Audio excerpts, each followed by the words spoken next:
Introduction: a modern ship, a routine voyage, a national symbol hailed as a beacon of post-Soviet pride. But just hours after leaving port, it became a mass grave beneath the freezing Baltic Sea, swallowing nearly 1,000 souls. This was not just a maritime disaster. It was a chain of organized failures, reckless decisions, and secrets locked away by international law. When every technical explanation fits a little too neatly, when witnesses vanish, when a gaping hull breach goes unmentioned, this is no longer a tale of waves and wind. It becomes a story of a truth deliberately drowned. To understand why Estonia didn't just sink, but was sunk in history, we must begin where everything seemed safest: the moment the ship left port. The billion-dollar ferry and its doomed voyage. Estonia was more than a ship. It was a national symbol, the dream of independence for a nation newly freed from the Soviet Union. It carried the pride of an emerging political identity. But because it was a symbol no one dared to question, was it truly safe? They poured money, hope, and history into this vessel, but forgot to examine whether it was rotting from within. And then it vanished as if it had never existed. The ship was advertised as a floating hotel on the Baltic Sea. Pools, cinemas, bars, kids' playrooms. It was practically a mobile city. But the beauty was only in the brochure. Estonia had experienced several technical issues before. Many warning reports were ignored. It was an old ship in new paint, a shiny shell over a corroded skeleton. Yet people trusted its appearance. They believed in glowing promotions. And that misplaced trust ended up killing 852 lives. On September 27, 1994, Estonia departed from Tallinn to Stockholm. 989 people boarded the vessel. None knew they were stepping into a steel coffin. The captain was experienced. The passengers relaxed. Ahead of them were 6-meter waves, gale-force winds, and a ship structure already weakening. They weren't seeking death, but they were pushed into it by complacency, poor safety protocols, and seemingly minor decisions that cost an entire generation. When humans believe they can outsmart the sea, Estonia didn't sink because of the storm. It sank because humans believed they were above the storm. Waves of level 7 to 10 winds at 100 km/h were no soft warning. They were red flags of disaster. But instead of turning back, Estonia pressed forward, partly due to schedule pressure, partly due to blind belief in experience. The tragedy is this: the very experience that once saved them made them overconfident at the worst possible time. That belief killed more than the storm ever could. Among all the poor decisions, not stopping the voyage was crucial. Other ships turned back. Estonia did not. It steered directly into one of the most violent areas in the Baltic Sea. They believed everything would be fine. They believed the ship was strong. They believed the old engines could take it. And they believed humans could fix everything. That belief wasn't entirely wrong, but the mistake was this: they had no plan B.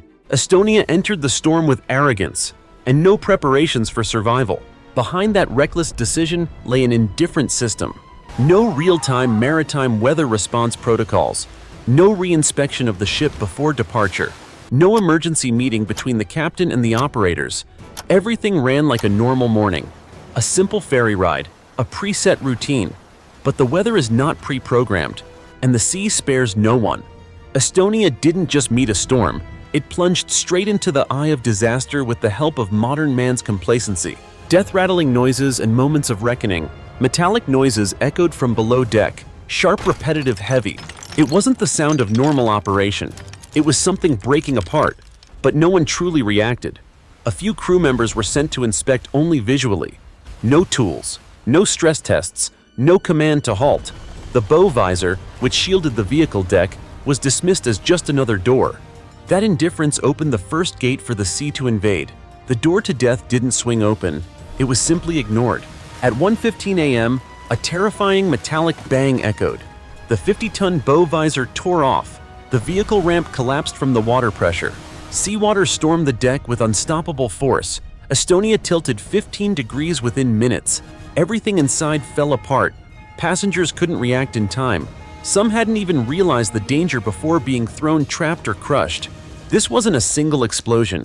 It was the inevitable result of treating critical signs like background noise. The captain quickly reduced speed and steered left to stabilize, but it was too late.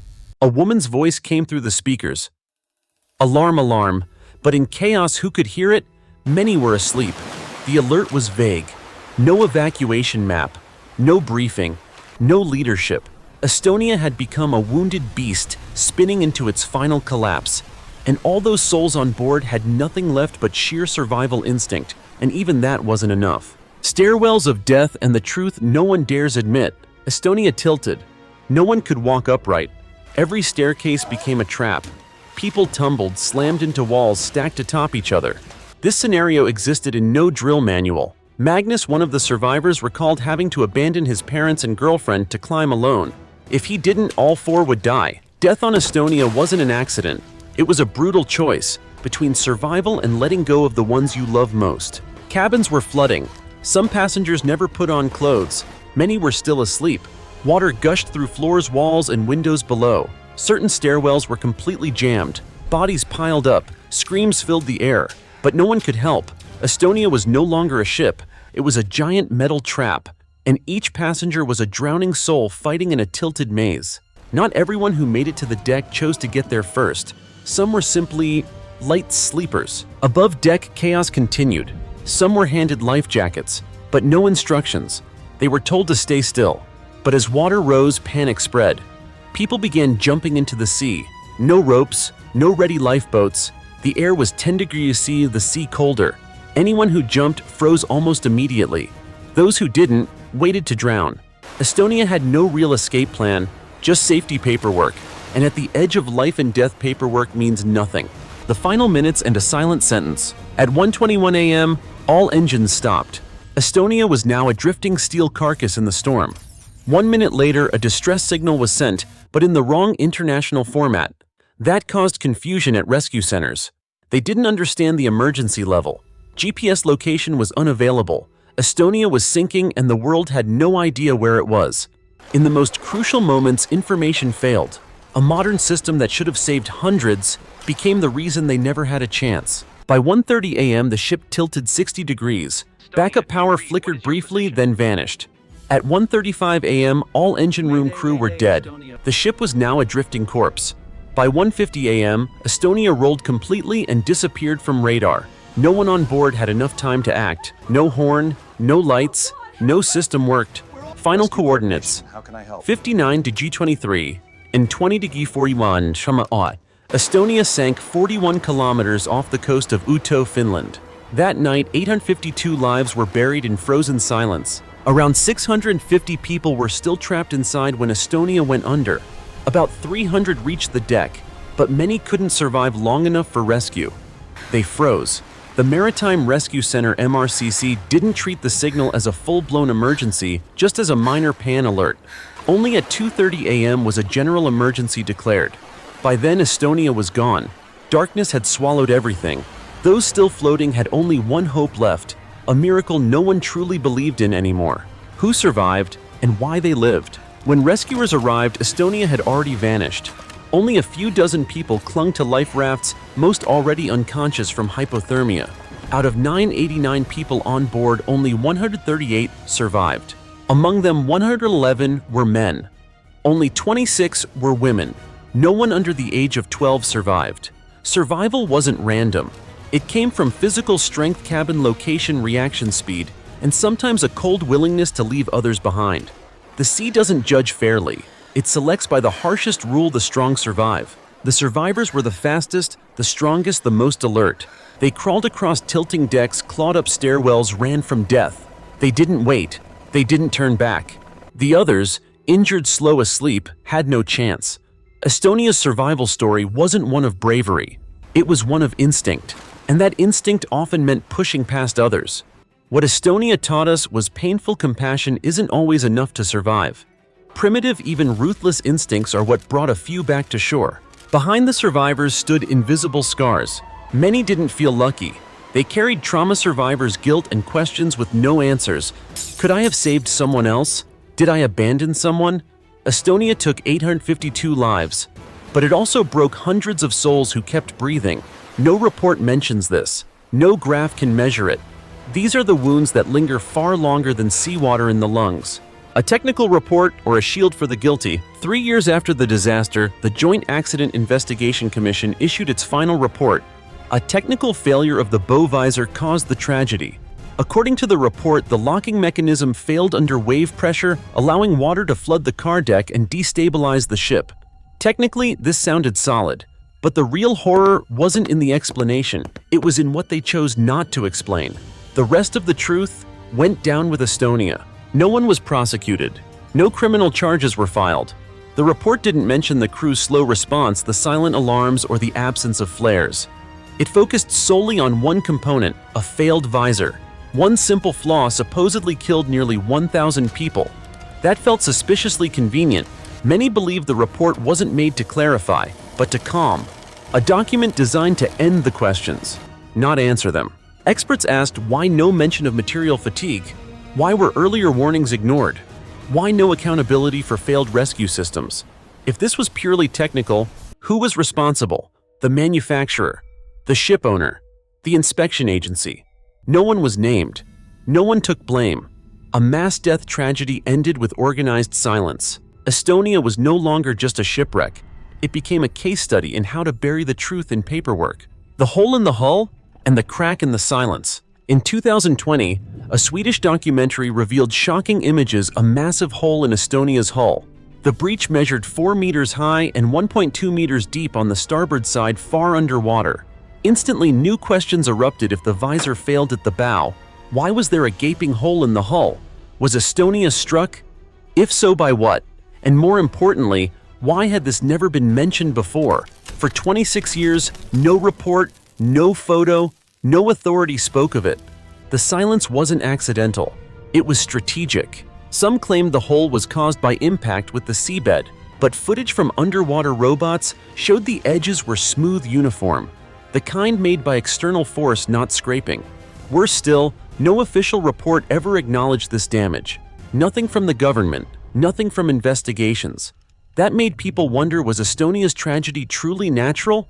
Or was it the result of human intervention, and then a cover-up? If Estonia had been struck by a military vessel or unknown object, then everything changes. The story becomes not one of mechanical failure, but of impact and silence. Who hit the ship? Who knew? Who buried the evidence? In 1995, 6 nations signed an agreement banning any approach to the wreck. Why were they protecting the dead, or the secrets lying beside them? Estonia wasn't just a wreck. It was a locked grave sealed to keep the past from ever resurfacing.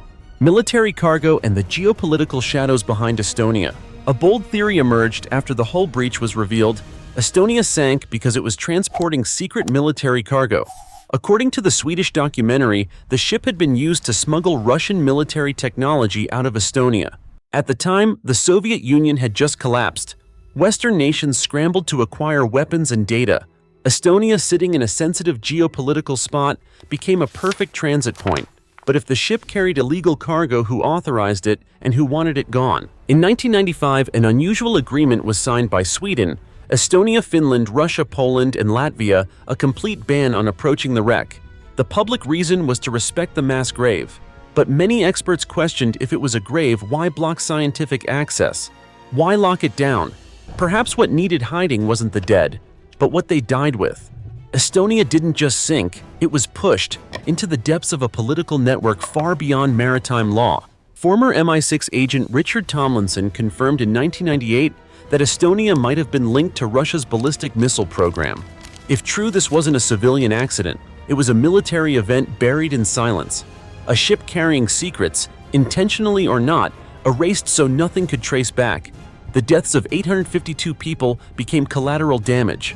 When human life ranks below strategic interests, any disaster can be repackaged with a cleaner label: sacrifice. The missing captain and fear wearing a human face. Among the initial list of survivors was a name that shocked many: Avapit, Estonia's alternating captain.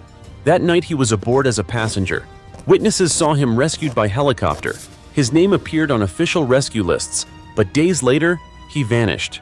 No interviews, no confirmations, no funeral, no body, nothing. A man too important to die and too dangerous to let live had simply disappeared from existence. Conspiracy theories exploded.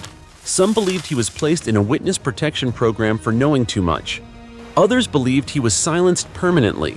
Strangely, by the late 90s, police concluded Avapit was never rescued. They declared he died with the ship. But if so, why was he on the list? Why did people see him saved? If he lived, the silence suggests one thing: what he knew could unravel everything. The Estonia disaster may never be fully unraveled, but each loose thread, the breach, the flawed report, the military cargo, the vanished man, points to one truth. This was not just an accident. This was one of the most carefully contained mass tragedies in European history. And when someone tries to uncover it, the official response is never answers. It's a cold sea, and a warning to let sleeping truths lie. But truth doesn't drown, it only sinks for a while. Conclusion: Estonia was not just a ship that sank. It was a silenced warning, a failed rescue system, a military secret buried beneath the veil of national mourning.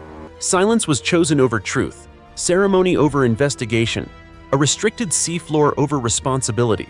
Nearly 1,000 lives were sacrificed, not just to a storm but to the unseen hands behind the curtain. Estonia sank beneath the Baltic, but the truth remains submerged. And the real question is, does the world have the courage to raise it again? Not with cranes this time, but with conscience.